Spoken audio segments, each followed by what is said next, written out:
अस्सलामु अलैकुम और खुश आमदीद। वालेकुम सलाम। आज हम एक ऐसी पेशरफ्त का गहराई से जायजा ले रहे हैं जो शायद खित्ते की सियासत में काफी हलचल मचा सकती है। जी हाँ। ये है पाकिस्तान और सऊदी अरब के दरमियान एक नया बड़ा जामे दिफाई मुआहदा। बिल्कुल। 17 सितंबर 2025 को इस पर दस्तखत हुए हैं और इसकी सबसे अहम बात जो सुनने में आ रही है वो ये है कि किसी एक मुल्क पर हमला दोनों पर हमला माना जाएगा। ये बहुत बड़ी बात है, आर्टिकल 5 जैसी। जी, ये एक बहुत बड़ा कदम है, खास तौर पर आजकल के माहौल को देखते हुए। माहौल तो वाकई आप कह रहे हैं गर्म है। हाँ, और ये मुआहदा एक ऐसे वक्त में सामने आया है जब खित्ते में कशीदगी बहुत ज्यादा है। अभी कुछ दिन पहले ही 9 सितंबर को इजराइल ने दोहा में कतर के दारुल हुकूमत में हमास की क़यादत को निशाना बनाने की कोशिश की। जी, जिसकी खबरें अल जजीरा, न्यूज़ 18 सब जगह थीं। बिल्कुल, और ये भी नहीं भूलना चाहिए कि सिर्फ कोई 4 महीने पहले मई 2025 में पाकिस्तान और भारत के दरमियान भी बहुत शदीद फौजी झड़पें हुई थीं। जी हाँ, तकरीबन 3 दहाइयों में सबसे संगीन कहा जा रहा था। तो सवाल ये है कि इस सारे गर्मा गर्म माहौल में ये नया दिफाई मुआहदा, इसका मतलब क्या है? बिल्कुल, ये टाइमिंग, ये वक्त बहुत अहम है। आज हम कोशिश करेंगे कि मुख्तलिफ जराए से, जैसे खबर रसां इदारे हैं अल जजीरा, रॉयटर्स, न्यूज़ 18, मिडल ईस्ट आई, CNN, TRT वर्ल्ड और कुछ तज्जियाती इदारे भी जैसे कार्नेगी एंडोमेंट और एक तारीखी तनाजुर के लिए मेरो मशाली रोम की किताब के कुछ अहम नुकात भी देखेंगे। अच्छा, तो इन सब की रोशनी में इस मुआहदे की गहराई को समझने की कोशिश करेंगे। हमारा मकसद ये देखना है कि ये मुआहदा क्यों अहम है, इसके फौरी असरात क्या हो सकते हैं, तवील मुद्दती क्या हो सकते हैं, और क्या ये ताकत के तवाज़ुन को बदल रहा है? बिल्कुल, और ये खित्ते के ताकत के तवाज़ुन को कैसे बदल सकता है। जबरदस्त। तो आइए शुरू करते हैं। सबसे पहले तो ये देखते हैं कि इस मुआहदे में है क्या असल में। मतलब कागज पर तो ठीक है, लेकिन अमली तौर पर ये कैसा दिखेगा? जी, तो बुनियादी तौर पर जो हमें पता चला है, ये एक स्ट्रेटेजिक बाहमी दिफाई मुआहदा है। वजीर आजम शहबाज शरीफ और सऊदी वली अहद मोहम्मद बिन सलमान ने दस्तखत किए। न्यूज़ 18 ने भी ये बताया है। जी, लेकिन ये सिर्फ एक वादा नहीं लगता। TRT वर्ल्ड ने कुछ तफसीलात दी हैं जिनके मुताबिक इसमें ठोस चीजें शामिल हैं, जैसे मुश्तरका ऑपरेशनल प्लानिंग, इंटेलिजेंस का तबादला यानी इंटेलिजेंस शेयरिंग, बाकायदा मुश्तरका फौजी मशकें, अच्छा, बहरी और फिजाई हुदूद में ताउन, और यहाँ तक के दिफाई सनत में मिलकर काम करना। ये तो काफी वसी लगता है। हाँ, ये काफी वसी है और ताल्लुकात की गहराई को जाहिर करता है। लेकिन ये भी याद रखना जरूरी है कि ये ताल्लुक एकदम से नहीं बना है। अच्छा, पाकिस्तान और सऊदी अरब के फौजी ताल्लुकात की तारीख तो कई दहाइयों पुरानी है। 70 की दहाई से पाकिस्तानी फौजी दस्ते सऊदी अरब में तैनात रहे हैं, उनकी अफवाज को तरबियत देते रहे हैं। बल्कि विकिपीडिया और डरगी पाक जैसे जराया बताते हैं कि 1969 में एक जंग हुई थी, अलूदिया जंग। अलूदिया? ये कौन सी जंग थी? ये सऊदी अरब और जुनूबी यमन के दरमियान एक सरहदी तनाज़ा था। इसमें पाक फजाइया के पायलटों ने सऊदी अरब के लिए तैयारे उड़ाए थे। अच्छा जी, और आला फौजी क़यादत के दरमियान तो मुसलसल राब्ते और खुफिया इंटेलिजेंस शेयरिंग ये सब मामूल का हिस्सा रहे। तो ये कोई नई बात नहीं है, ताल्लुकात पहले से गहरे हैं। बिल्कुल, जैसा कि पाकिस्तान के आर्मी चीफ का एक बयान भी रिकॉर्ड पर मिलता है कि पाकिस्तान आर्मी सऊदी अरब के दिफा को अपने दिफा के बराबर समझती है। तो ये सोच पहले से मौजूद है। ये तारीखी पस मंजर तो वाकई अहम है, लेकिन इस नए मुआहदे में एक पहलू है जो बहुत ज्यादा तवज्जो खींच रहा है, वो है एटमी पहलू। जी, ये सबसे ज्यादा ज़ेरे बहस है। क्या ये मुआहदा सऊदी अरब को पाकिस्तान की एटमी छतरी, न्यूक्लियर अम्ब्रेला फराहम करता है? राइटर्स ने मिडिल ईस्ट आई के हवाले से एक सीनियर सऊदी अहलकार का बयान नकल किया है। वो कहते हैं कि ये जामे दिफाई मुआहदा है जो तमाम फौजी जराए पर मुहित है। तमाम फौजी जराए? हाँ, ये तमाम फौजी जराए वाली बात जो है ना, ये काफी मानी खेज लगती है। इसका क्या मतलब लिया जाए? ये वाकई एक आप कह सकते हैं हसास नुक्ता है। तमाम फौजी जराए की तशरीह मुख्तलिफ तरीकों से की जा सकती है। जी, अल जजीरा मिलिट्री न्यूज़ में एक तज्जिया निगार हैं खान, وہ اس پر زور دیتے ہیں کہ پاکستان کو شاید یہ واضح کرنے کی ضرورت ہوگی کہ اس کا ایٹمی پروگرام بنیادی طور پر بھارت کے خلاف ایک دفاعی حکمت عملی کا حصہ ہے۔ اچھا، یعنی یہ بھارت پر مرکوز ہے۔ جی، خاص طور پر اس پس منظر میں کہ بائیڈن انتظامیہ نے ماضی میں پاکستان کے میزائل پروگرام پر کچھ پابندیاں بھی لگائی تھیں اور اس کی رینج اور صلاحیت پر خدشات ظاہر کیے تھے۔ اوہ ہاں، وہ بات بھی تھی۔ تو اگرچہ معاہدے کے الفاظ بہت وسیع ہیں، عملی طور پر ایٹمی تعاون کی نوعیت کیا ہوگی، اس کی حد کیا ہوگی، یہ ابھی تک واضح نہیں ہے، اور ہو سکتا ہے کہ جان بوجھ کر اسے تھوڑا مبہم رکھا گیا ہو۔ ٹھیک ہے، یہ بات سمجھ میں آتی ہے۔ اب آتے ہیں اس معاہدے کے وقت پر، جو میرے خیال میں سب سے زیادہ دلچسپ پہلو ہے۔ جی، ٹائمنگ۔ یہ معاہدہ اسرائیل کے دوحہ پر حملے کے صرف 8 دن بعد سائن ہوا ہے۔ 9 ستمبر کو اسرائیل نے دوحہ میں حماس کے سینئر رہنماؤں خلیل الحیہ اور خالد مشعل ان کو نشانہ بنانے کی کوشش کی۔ جی، مختلف ذرائع جیسے الجزیرہ ہے، مڈل ایسٹ اکنامک کاؤنسل ہے، وہ بتا رہے ہیں کہ اگرچہ وہ رہنما بچ گئے لیکن حملے میں 6 افراد ہلاک ہوئے تھے۔ ہاں، جن میں الحیہ کے بیٹے، ایک معاون اور ایک قطری سیکیورٹی اہلکار بھی شامل تھے۔ جی، تو کیا یہ محض اتفاق ہے یا اس کا کوئی تعلق ہے؟ دیکھیں، یہ ایک بہت بڑا سوال ہے۔ یقیناً، جیسا کہ وہ تجزیہ کار خان نے بھی الجزیرہ کو بتایا، اس طرح کے پیچیدہ دفاعی معاہدے راتوں رات تو تیار نہیں ہوتے۔ ظاہر ہے اس میں مہینوں بلکہ سالوں لگ سکتے ہیں، لیکن دوحہ پر حملہ، جو کہ یہ بات اہم ہے کہ امریکہ کے ایک اہم غیر نیٹو اتحادی ملک پر کیا گیا۔ ہاں، جہاں امریکہ کا سب سے بڑا فوجی اڈا بھی ہے خطے میں، العلید۔ بالکل، العلید بیس وہی ہیں۔ تو اس حملے نے یقیناً خلیجی ریاستوں کے جو سیکیورٹی خدشات تھے انہیں ایک نئی سطح پر پہنچا دیا ہے۔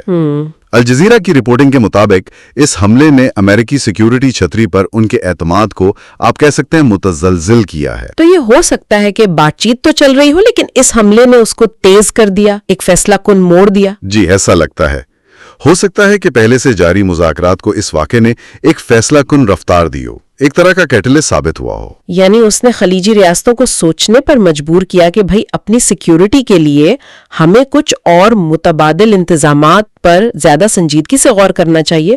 بالکل، اور اس حملے کی عالمی سطح پر مذمت بھی بہت شدید ہوئی۔ اقوام متحدہ کی سلامتی کونسل، عرب لیگ، اسلامی ممالک، سب نے اسے قطر کی خود مختاری کی سنگین خلاف ورزی قرار دیا۔ جی، اور یہ بھی یاد رکھیں کہ یہ واقعہ غزہ میں جاری تنازع کے پس منظر میں ہوا، جہاں اسرائیل پر نسل کشی کے الزامات ہیں۔ ہاں، وہ تعداد تو بہت بڑھ گئی ہے، 64,000 سے زیادہ فلسطینی ہلاک ہو چکے ہیں۔ جی، جبکہ اسرائیل اپنے دفاع کے حق کا دعویٰ کرتا ہے 7 اکتوبر کے حملے کا حوالہ دے کر، جس میں 1200 اسرائیلی ہلاک اور 250 سے زائد یرغمال بنائے گئے تھے۔ صحیح۔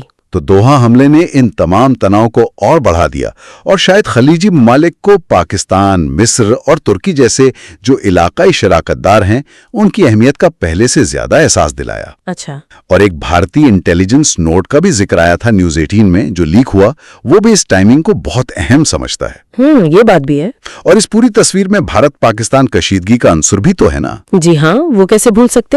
یہ معاہدہ مئی 2025 کی ان 4 روزہ شدید جھڑپوں کے تقریباً 4 ماہ بعد ہوا ہے، جن میں دونوں ملکوں نے ایک دوسرے کے فوجی ٹھکانوں پر میزائل اور ڈرون حملے کیے تھے۔ جی ہاں، وہ کشیدگی بھی ابھی تازہ ہی ہے، اور دلچسپ بات یہ ہے کہ جون 2025 میں ویکیپیڈیا کے مطابق وزیر اعظم شہباز شریف نے ان جھڑپوں کے بعد کشیدگی کم کرنے میں کردار ادا کرنے پر سعودی ولی عہد محمد بن سلمان کا شکریہ بھی ادا کیا تھا۔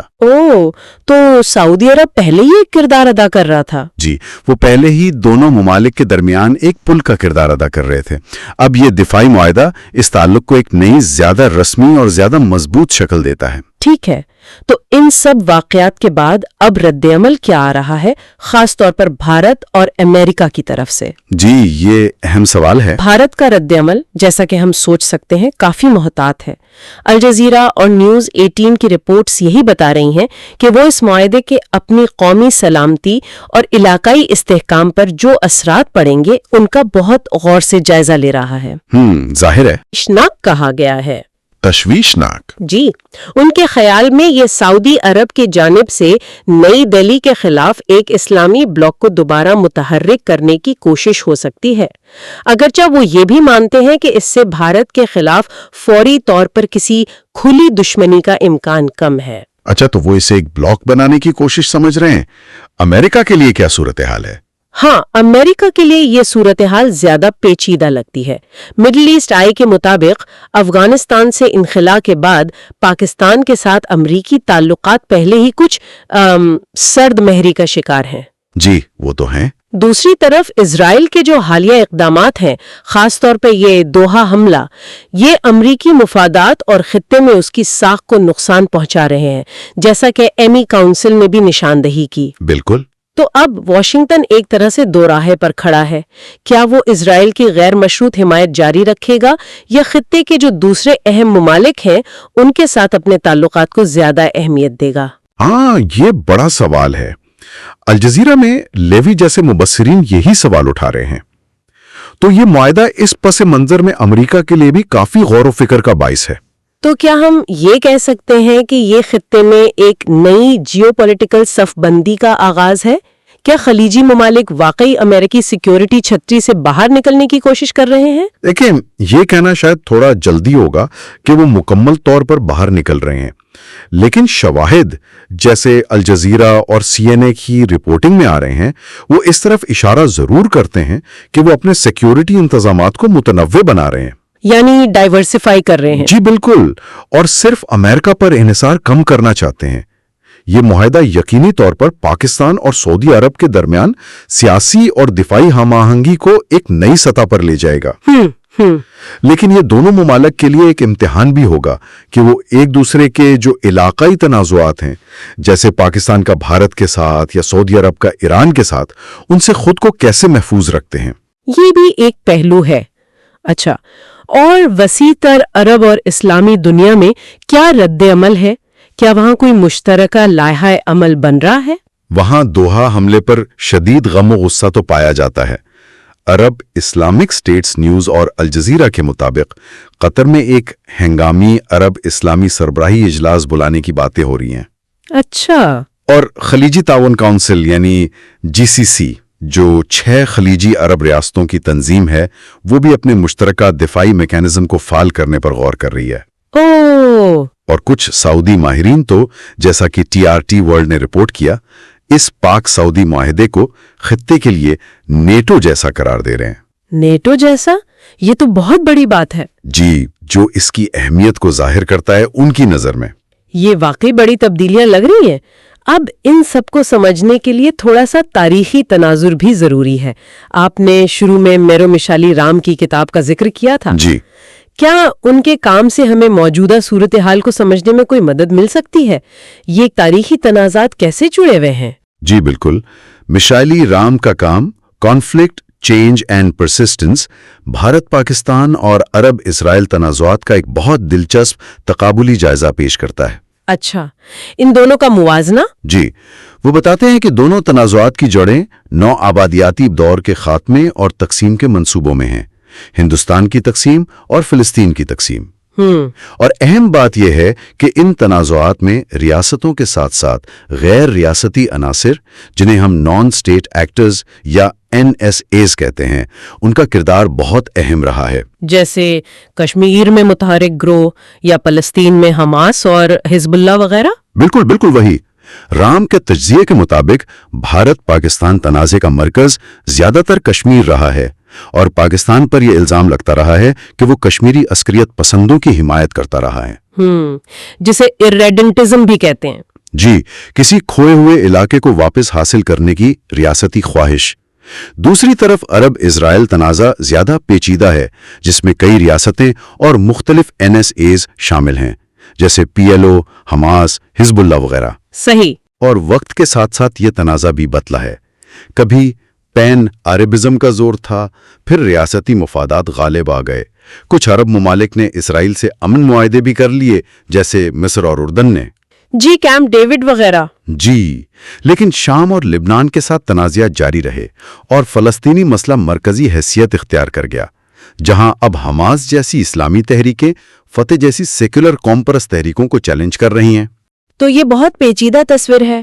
اس تاریخی پس منظر سے آج کے پاک سعودی معاہدے کے بارے میں کیا سبق ملتا ہے؟ اس سے یہ ظاہر ہوتا ہے کہ اس خطے میں اتحاد اور دشمنی اور ریاستوں اور NSAs کے درمیان تعلقات ہمیشہ سے کتنے پیچیدہ اور بدلتے رہے ہیں۔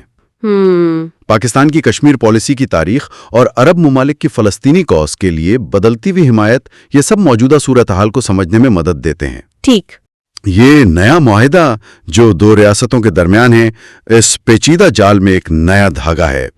یہ شاید یہ ظاہر کرتا ہے کہ ریاستیں اب براہ راست زیادہ مضبوط اور رسمی دفاعی تعلقات قائم کرنے کی طرف بڑھ رہی ہیں، شاید ماضی کے جو پراکسی طریقے تھے ان پر انحصار کم کرتے ہوئے۔ یہ دلچسپ نقطہ ہے۔ تو خلاصہ اگر ہم کریں تو پاکستان اور سعودی عرب کا یہ نیا دفاعی معاہدہ خطے میں چل رہی کئی اہم تبدیلیوں کا ایک طرح سے عکاس ہے۔ جی بالکل۔ یہ دوحہ پر اسرائیلی حملہ، پاک بھارت کشیدگی اور خلیجی ریاستوں کے اپنے سیکیورٹی انتظامات پر نظر ثانی کرنے کے پس منظر میں سامنے آیا ہے۔ یہ نہ صرف ان دو ممالک کے تعلقات کو گہرا کرتا ہے بلکہ خطے میں طاقت کے توازن، خاص طور پر امریکہ کے کردار پر بھی سوال اٹھاتا ہے۔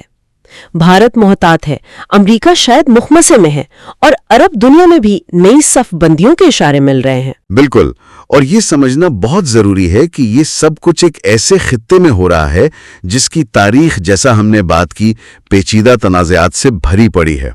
غیر ریاستی عناصر کا کردار، مذہب اور قوم پرستی کا ٹکراؤ، بیرونی طاقتوں کا اثر و رسوخ، یہ سب عوامل موجود ہیں۔ جی، تو یہ نیا معاہدہ ان تمام عوامل سے متاثر بھی ہوگا اور ان پر اثر انداز بھی ہوگا۔ اور آخر میں ہم ایک سوال کے ساتھ اپنی گفتگو ختم کرتے ہیں جس پر شاید سوچا جا سکتا ہے۔ جی ضرور۔ ہم نے دیکھا کہ تاریخی طور پر بھارت، پاکستان اور عرب اسرائیل دونوں تنازعات میں ریاستوں اور غیر ریاستی عناصر یعنی NSAs کے درمیان تعلقات اور پراکسی جنگوں کا ایک اہم کردار رہا ہے۔ جی ہاں۔ تو یہ نیا معاہدہ جو بنیادی طور پر ریاست سے ریاست کے درمیان ایک دفاعی اتحاد ہے، مستقبل میں ان NSAs کے کردار پر کیسے اثر انداز ہو سکتا ہے؟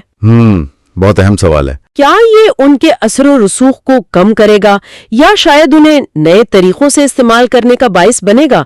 اور کیا یہ بالآخر خطے میں استحکام لائے گا یا مزید پیچیدگیوں کا دروازہ کھولے گا؟ یہ دیکھنے والی بات ہوگی۔ بالکل۔ اس گہرائی سے کی گئی بات چیت میں ہمارے ساتھ شامل ہونے کا بہت شکریہ۔ بہت شکریہ۔ اگلی بار تک کے لیے خدا حافظ۔ خدا حافظ۔